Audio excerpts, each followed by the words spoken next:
Salutare, dragi prieteni! Știm foarte bine că Rusia încearcă să demoralizeze poporul ucrainean prin aceste atacuri zilnice, nocturne, cu roiuri de drone și rachete. Știm de asemenea că și președintele Trump s-ar putea să se fi trezit, nu știm încă 100%, din visul în care era mai mult Krasnov decât Donald. Și știm că și Germania, cât și țările Europei, pun din ce în ce mai multă presiune pe economia rusească prin sancțiuni și prin faptul că au sporit sprijinul militar pentru Ucraina. În acest context, știrile de astăzi, informațiile de astăzi vin să întărească și mai mult aceste certitudini. Subiectele principale ale analizei noastre de astăzi sunt: CBS News spun că Donald Trump ar putea oferi noi fonduri Ucrainei. Deci fonduri noi, nu cele deja propuse și adoptate de către administrația Biden, din cele 5 miliarde care mai rămăseseră din urmă, s-au cheltuit doar 1,2 miliarde, 3,8 miliarde rămânând în continuare să vină în Ucraina, fiind deblocate recent de către administrația Trump. Rusia încearcă să submineze moralul ucrainenilor, așa cum vă spuneam, cu atacuri masive, spun cei de la Institutul pentru Studiul Războiului. Kim Jong-un l-a asigurat pe ministrul de externe rus Lavrov că Coreea de Nord va sprijini Rusia în toate aspectele. Un general german al Bundeswehrului dezvăluie stadiul proiectului de interceptare a dronelor din Ucraina, atacul rusesc asupra cernăuților de ieri. Știm foarte bine că la început au fost 12 victime, acum numărul victimelor a crescut la 26, 3 dintre ele fiind grave și 2 decese. Rezultate impecabile. Vă prezint un nou videoclip oferit de către armata ucraineană. Sistemul antiaerian Skynex, fabricat de către germanii de la Rheinmetall, arată cum forțele ucrainene distrug dronele rusești cu aceste arme germane. La final vă prezint hărțile Institutului pentru Studiul Războiului și ale celor de la Deep State pentru a vedea evoluțiile fronturilor. CBS News spun: Trump ar putea oferi noi fonduri Ucrainei. Președintele american Donald Trump ia în considerare acordarea de noi fonduri Ucrainei. Acestea ar putea fi de cel puțin câteva miliarde, au raportat surse diplomatice din Statele Unite ale Americii. CBS News relatează: sursele au menționat că noua finanțare ar putea avea ca scop transmiterea unui mesaj Rusiei, care a lansat atacuri cu drone și rachete împotriva Ucrainei în ultimele zile, așa cum bine știm. Sursa potențialelor noi finanțări pentru Ucraina este totuși neclară, dar oficialii americani au declarat că Trump mai are 3,85 de miliarde de dolari de la președinția lui Joe Biden, lucrul pe care vi-l spuneam în introducerea acestui material, bani care ar putea fi folosiți pentru a trimite echipamente militare americane în Ucraina. Foștii oficiali au declarat de asemenea reporterilor că Trump are autoritatea de a confisca active rusești de peste mări, adică din străinătate, de aproximativ 5 miliarde de dolari și a-i direcționa către fondurile pentru Ucraina, deși nici el, nici președintele, nici fostul președinte american Joe Biden nu au folosit această autoritate. NATO a declarat vineri că lucrează cu statele membre pentru a muta urgent în Ucraina muniții și sisteme de apărare aeriană fabricate în Statele Unite ale Americii, dar a refuzat să precizeze dacă a fost creat vreun nou mecanism în acest sens. Eu cred că este foarte ultra secret acest lucru. Trump a vorbit cu secretarul general al NATO, Mark Rutte, cu o zi înainte pentru a discuta despre achiziționarea de echipamente fabricate în America de către partenerii europeni, potrivit unor surse diplomatice. Trecem la o știre care ne interesează și anume modul în care Rusia poartă războiul la derută împotriva Ucrainei, împotriva poporului ucrainean. Rusia încearcă să submineze moralul ucrainenilor cu atacuri masive, spun analiștii Institutului pentru Studiul Războiului. Ocupanții ruși folosesc atacuri combinate cu drone și rachete pentru a submina moralul Ucrainei și a sublinia nevoia Ucrainei de sprijin din partea partenerilor săi. Ocupanții au avut succes în apropiere de Veliki Burluk și în direcția Novopavlivka, în timp ce trupele ucrainene au avansat, iată o veste bună, în direcția Pokrovsk. Din raportul Institutului pentru Studiul Războiului, Spicuim, institutul evaluează că atacurile la scară largă desfășurate de către Rusia sunt menite să submineze moralul Ucrainei și al Occidentului și să sublinieze nevoia Ucrainei de a fi sprijinită continuu de către Occident pentru programul de interceptare a dronelor al Ucrainei și de furnizare continuă a sistemelor occidentale de apărare aeriană, în special a sistemelor americane Patriot. Raportul mai precizează că trupele ucrainene au avansat în direcția Pokrovsk. În special, imaginile geolocalizate publicate pe 11 iulie indică faptul că forțele ucrainene au făcut recent avansuri minore la sud de Udnatni, sud-vest de Pokrovsk. În același timp se observă că trupele rusești au avansat recent de la granița internațională în direcția Veliki Burluk, în nord-estul regiunii Kharkiv, probabil în încercarea de a conecta operațiunile rusești din apropiere de orașul Vovchansk cu operațiunile din apropierea orașului Dvurecnaia. Și vreau să fac un mic comentariu la această știre, pentru că ucrainenii se apără cu îndârjire și vedem că reușesc și ei contraofensive, de fapt contraatacuri mai precis, pentru că la Pokrovsk este un contraatac, dar demonstrează că au capacitate și chiar dacă, așa cum la bășcălie spun rușii despre ei că se bazează pe Occident, e foarte bine că se bazează pe Occident și Occidentul demonstrează că nu lasă singură Ucraina, pentru că altfel o țară nu mică, da, de talie medie spre mare, cum este Ucraina, n-ar putea să reziste unui imperiu al răului uriaș care se întinde pe 11 fusuri orare. Așa că kremlinezii pot să râdă, dar până la urmă vor pierde războiul.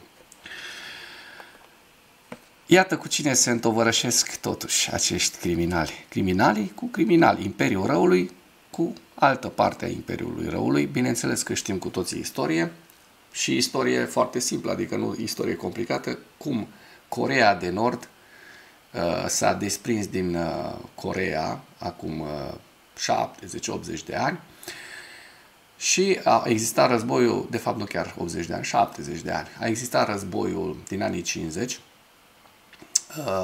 care știm foarte bine, prin care Rusia era un război proxy a Rusiei, prin care rușii au urmărit să transforme întreaga peninsulă coreeană într-un stat de tip comunist. Da? A încercat comunizarea, așa cum au reușit în China să propage aceste idei bolșevice, au reușit să le propage și în peninsula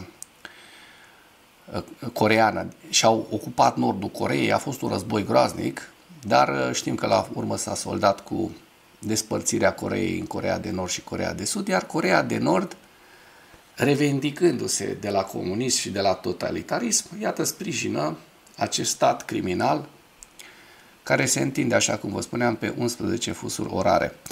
Kim Jong-un l-a asigurat pe Lavrov că Republica Populară Democrată Coreeană va sprijini Rusia în toate aspectele. Bineînțeles că criminalii cu criminalii se întovărășesc. Liderul nord-corean Kim Jong-un i-a declarat ministrul rus de externe Sergei Lavrov că țara sa este pregătită să susțină necondiționat, eu sper până la dispariție să susțină, să dispară acest regim comunistoid, este de domeniul celui mai scârbos și mai fanatic regim din lume, regim totalitar. Ați văzut cum mor oamenii de foame în timp ce se propagă acest cult al personalității, liderului suprem, conducător. Noi, ăștia care am mai trăit prin comunism, ne aducem aminte foarte bine de Ceaușescu. Ceaușescu era copil mic pe lângă acest Kim Jong-un în domeniul propagandei și a cultului personalității. Foarte scârbos. În timp ce oamenii mor de foame la propriu, deci suferă de foame, mai bine de 80% din populația Coreei de Nord, pentru că se înarmează și, așa cum veți vedea, au livrat 12 milioane de obuze Rusiei. Mi se pare un stat mic, de altfel, mi se pare de domeniul științifico-fantasticului. Kim Jong-un a confirmat că Republica Populară Democrată Coreeană, adică Coreea de Nord, este gata să sprijine și să încurajeze necondiționat toate măsurile luate de conducerea rusă pentru a depăși cauza profundă a crizei ucrainene. Să trăiți, domn general, s-a prezentat FSB-istul Lavrov și toată țara la picioarele lui, pentru că nu e așa, de acolo să trag toate aceste doctrine și toate aceste idei totalitare de la ruși. Lavrov se află într-o vizită de 3 zile în Coreea de Nord. Kim s-a întâlnit cu trimisul special al președintelui rus Vladimir Putin în orașul Wonsan, de pe coasta estică, unde i-a spus lui Lavrov că măsurile luate de aliați ca răspuns la geopolitica globală în schimbare radicală vor aduce o contribuție semnificativă la asigurarea păcii și securității în întreaga lume. După vizita sa în Coreea de Nord, Lavrov intenționează să călătorească în China, alt stat de tip totalitar comunist, tot revendicat de la mama Rusie. Deci vrea să meargă în China pentru a participa la o reuniune de cooperare de la Shanghai, care va avea loc în perioada 14-15 iulie, adică mâine și poimâine. Un general al Bundeswehrului dezvăluie stadiul proiectului de interceptare a dronelor din Ucraina. Generalul major german Christian Freuding a declarat că nu poate încă să prezică un interval de timp specific pentru momentul în care Ucraina va vedea rezultatele cooperării dintre țări pe tema dronelor interceptoare, dar că vor încerca să o implementeze cât mai curând posibil. Conform publicației Adevărul ucrainean, European Pravda, el a declarat aceste lucruri într-o conversație cu jurnaliștii la Kiev pe data de 12 iulie. Freuding a fost întrebat în ce stadiu se află în prezent investițiile Germaniei în dezvoltarea de drone interceptoare pentru Ucraina. Acesta spune, există proiecte interesante pe care le discutăm cu partenerii noștri, în special cu Ministerul Apărării. Va dura ceva timp până când vom dezvolta un plan specific și vom avea mijloace tehnice pentru dronele de acest tip, mijloace antidrone. În acest moment este dificil de spus când vor fi în țară, dar pot promite că acest lucru se va întâmpla cât mai curând posibil. În plus, el a anunțat că Ucraina va primi în iulie primele arme cu rază lungă de acțiune, a căror producție a fost finanțată de către Germania. Ne așteptăm să vină și aceste rachete Taurus, care pot distruge podul Kerch și astfel sugruma armata rusă în Crimea. Freuding a vorbit și despre negocierile pe care Germania le poartă cu Statele Unite ale Americii pentru achiziționarea sistemelor de apărare aeriană Patriot americane în vederea transferului către Ucraina. Foarte interesant. Dacă până în acest moment ai găsit informații utile în material, contribuie cu un like și cu o distribuire a acestui videoclip pentru a ajunge la cât mai multă lume. Vreau să vă prezint de fapt cât de importante sunt aceste arme germane pentru Ucraina. Și vedem că există știrea aceasta, rezultate impecabile. Un nou videoclip Skynex arată forțele ucrainene distrugând drone rusești cu arme germane produse de către compania Rheinmetall germană. Așa că eu zic că treaba este spre bine. Forțele aeriene ucrainene au publicat pe 12 iulie noi înregistrări video care arată cum sistemul lor de apărare aeriană Skynex, de fabricație germană, distruge cu succes o serie de drone rusești. Arma de ultimă generație, fabricată de către firma germană Rheinmetall, interceptează eficient dronele, inclusiv Shahed-urile fabricate în Iran și echivalentele lor rusești, Geran, la un cost relativ scăzut. Ucraina a primit cel puțin 2 sisteme de apărare aeriană Skynex în pachete de ajutor militar din partea Germaniei. Locația este filmată, bineînțeles, într-o locație secretă, la o oră care nu o cunoaștem. Videoclipul publicat pe data de 12 iulie îi prezintă pe soldații ucraineni doborând mai multe ținte rusești cu acest sistem Skynex. Țintă lovită, țintă distrusă, repetă un operator ucrainean Skynex, în timp ce tunul mobil intră în contact cu cel puțin 7 drone rusești de tip Shahed. Dar ca să nu mai lungim, haideți să vă arăt despre ce este vorba.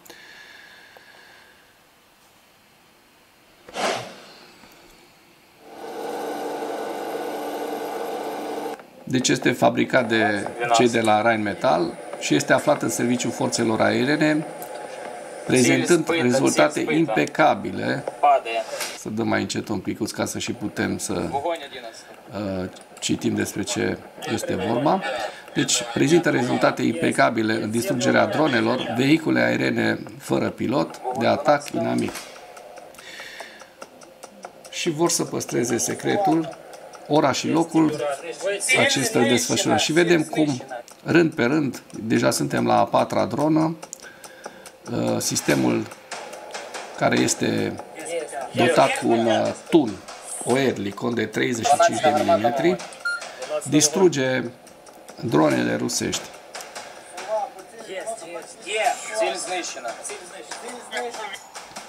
Da, uite, suntem la a 6-a dronă. Deci un sistem foarte ieftin, care nu necesită rachete, ci proiectile mici de 35 de mm. Potrivit producătorului său german, Rheinmetall, Skynex este o apărare aeriană în rețea care oferă un scut de protecție stratificat, extrem de eficient împotriva unui spectru larg de amenințări aeriene și servește drept răspuns necesar împotriva atacurilor de saturație și de roi în viitor. Tunul de revolver Oerlikon MK3, montat pe o baterie Skynex, poate trage până la 1000 de cartușe pe minut cu o rază de acțiune de 4000 de metri. Skynex trage cartușe Oerlikon Ahead de 35 de mm care explodează chiar înainte de a atinge ținta. Aceasta eliberează un grup de subproiectile din tungsten, ceea ce crește șansele de distrugere cu succes a dronei. Forțele aeriene au publicat anterior imagini video cu Skynex în acțiune în septembrie 2024. Este un sistem foarte bun, după părerea mea, pe care și România ar trebui să se gândească foarte, foarte serios să îl achiziționeze, pentru că știm și noi că ne cam bântuie și ne dau târcoale dronele rusești în delta. Astfel, am putea să luăm măsuri pecuniare împotriva încălcărilor frecvente ale spațiului aerian românesc de către ruși. Și iată, atacul de ieri noapte, nu din noaptea aceasta, de noaptea trecută, din data de 11 spre 12 iulie, asupra cernăuților, numărul victimelor a crescut la 26, 3 dintre ele fiind grave. Președintele Administrației Regionale de Stat Cernăuți, Ruslan Zaparniuc, pe Telegram spune că numărul victimelor din Cernăuți, ca urmare a atacului rusesc, a crescut la 26 de persoane, 7 dintre ei se află în prezent în spitale, 3 sunt în stare gravă, 4 au fost supuși unor intervenții chirurgicale. Toate celelalte victime au primit prim ajutor de la medicii de la locul unde a căzut resturile de rachetă. Amintim că în zorii zilei de 12 iulie, rușii au atacat regiunea Cernăuți cu 4 drone Shahed și o rachetă, ucigând 2 persoane, Sviatoslav Lazarenko, în vârstă de 43 de ani, funcționar al Consiliului Local Sniatin din regiunea Ivano-Frankivsk, și Diana Kravchenko, directoare de farmacie în vârstă de 25 de ani. Iată că rușii ajung și într-o regiune care a aparținut anterior României, regiunea Bucovina de Nord, și ajung cu moartea la civili. Din păcate, acești criminali nu vor fi opriți decât printr-o înfrângere răsunătoare sau un faliment economic major. Trecem la ziua 1236 a războiului din Ucraina.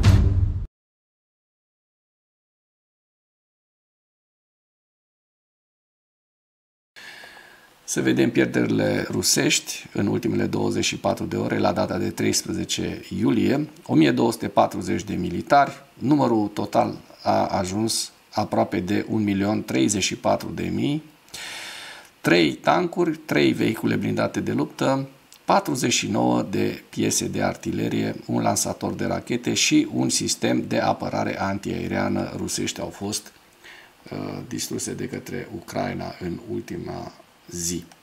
Mergem spre hărți și mergem spre hărțile Deep State pentru a vedea evoluția fronturilor. Mai dăm un scroll mic. Începem cu sudul Herson, și vedem că nu există nici în Herson, nici în Zaporojie dezvoltări ale fronturilor. În schimb, observăm că rușii au reușit un avans în această zonă. O să încercăm să o aducem la 1 kilometru, ca să înțelegem. Aici e vorba despre aproximativ 1 kilometru pătrat și aici tot cam în jur de 1 kilometru, 1 kilometru jumate cu 1 kilometru pătrat, maxim 2 kilometri pătrați în această zonă. Mergem mai la nord, înspre zona Pokrovskului, și vedem că există o zonă care a fost recuperată de ucraineni în Cotiune. Vedem cu verde aici această zonă. Cotiune ne-a fost prezentată, un avans minor ce-i drept, tot așa în jur de 2 km pătrați, pe care ucrainenii au reușit să îi elibereze, dar vedem că puțin mai la nord de Pokrovsk, zona Borlivka, și mai este un sătuc în care rușii au reușit să pătrundă, în Novotroitsk, așa cum se poate observa din această imagine, undeva la 4 km pătrați cu încă 5 km pătrați în această zonă ocupată de ruși. Deci până acum rușii au avut un avans de 10-12 km pătrați. Zona Toretskului, așa cum observăm, este stabilă, da? O să vedem Ceasoviar de asemenea, o zonă foarte stabilă. Și vedem că de asemenea rușii au mai reușit să mai ocupe o suprafață de aproximativ 2 km, 2-3 km pătrați la vest de Bilorivka. Bun, și din câte știu eu, rușii în zona Vovceanskului au mai reușit să pătrundă. Potrivit Institutului pentru Studiul Războiului, vedem că încă pe hărțile Deep State nu apare în zona Vovceanskului nicio evoluție. Și dăm un ochi și pe zona Sumă-Kursk. Vedem că în continuare este o zonă stabilă, nu au existat avansuri, dimpotrivă ucrainenii dețin în continuare în această zonă a Kurskului o suprafață de aproximativ 5-6 km pătrați, cum se vede în această imagine, și în zona Tetkino, de asemenea, ucrainenii au reușit reușesc să mențină această zonă de aproximativ 7 km pătrați. Mergem la evaluarea campaniei ofensive rusești la data de 12 iulie în viziunea Institutului pentru Studiul Războiului cu principalele știri. Rusia a lansat un atac la scară largă cu drone și rachete împotriva Ucrainei în noaptea de 11 spre 12 iulie, al treilea atac combinat cu peste 500 de drone și rachete numai în luna iulie. Și vedem aici acest tabel care ne prezintă această evoluție negativă, din păcate, pentru ucraineni. Forțele rusești au avansat recent la granița internațională spre Veliki Burluk, în nord-estul regiunii Kharkiv, probabil în efortul de a conecta operațiunile rusești din apropierea orașului Vovchansk cu cele din apropierea orașului Dvorcina, probabil și posibil pentru a facilita eforturile rusești de a stabili o zonă tampon de-a lungul frontierei internaționale. Și vedem aici harta Veliki Burluk, în care rușii au reușit să facă acest avans. V-am prezentat această informație, deci nu o să o mai repet. Ucraina a semnat mai multe acorduri strategice cu companii occidentale de apărare pentru a consolida baza industrială de apărare a Ucrainei în timpul conferinței de redresare a Ucrainei de la Roma. Știri pe care vi le-am prezentat în această săptămână, la începutul acestei săptămâni. Trecem la hărțile Institutului pentru Studiul Războiului la data de 12 iunie și vedem în această imagine regiunea Sumă, harta Lugansk, harta Donetsk, Toretsk, frontul din Pokrovsk, Novopavlivka, Zaporojie și Herson.